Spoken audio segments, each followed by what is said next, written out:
Job chapitre 20. Tsophar de Nama prit la parole et dit : C'est pour cela que mes pensées me poussent à répondre, et c'est pour cette raison que j'ai hâte de le faire. J'ai entendu une leçon outrageante, mais l'esprit tire de mon intelligence une réponse.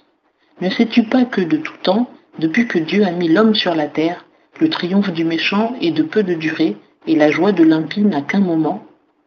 Quand son élévation monterait jusqu'aux cieux, et quand sa tête atteindrait les nues, il périra pour toujours, comme son ordure. Ceux qui le voyaient diront : Où est-il ? Il s'envolera comme un songe, et on ne le trouvera plus. Il s'évanouira comme un rêve de la nuit. L'œil qui l'a vu ne le verra plus, et son lieu ne l'apercevra plus. Ses enfants feront la cour aux pauvres, et ses propres mains restitueront ses biens. Ses os sont pleins de jeunesse, mais elle reposera avec lui dans la poussière. Si le mal est doux à sa bouche, s'il le cache sous sa langue, s'il le ménage et ne le rejette point, s'il le retient dans son palais, sa nourriture se changera dans ses entrailles, et deviendra dans son sein du fiel d'aspic. Il a englouti des richesses, il les vomira. Dieu les arrachera de son ventre.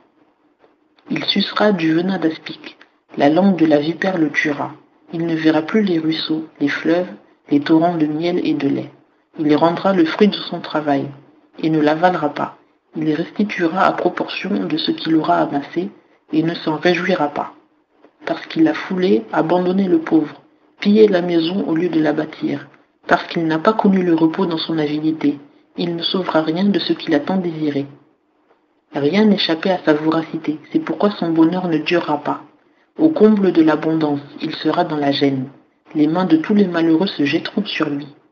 Il arrivera que pour lui remplir le ventre, Dieu enverra contre lui l'ardeur de sa colère. Il la fera pleuvoir sur lui et entrer dans sa chair. Il fuira devant les armes de fer, l'arc d'airain le transpercera. Il arrachera la flèche et elle sortira de son corps, et le fer étincelant de son foie. Les frayeurs de la mort viendront sur lui. Toutes les calamités sont réservées à ses trésors. Un feu qu'on n'aura pas besoin de souffler le dévorera, et ce qui restera dans sa tente sera consumé. Les cieux découvriront son iniquité, et la terre s'élèvera contre lui. Le revenu de sa maison sera emporté. Tout s'écroulera au jour de la colère. Telle est la part que Dieu réserve à l'homme méchant, tel est l'héritage que Dieu lui assigne.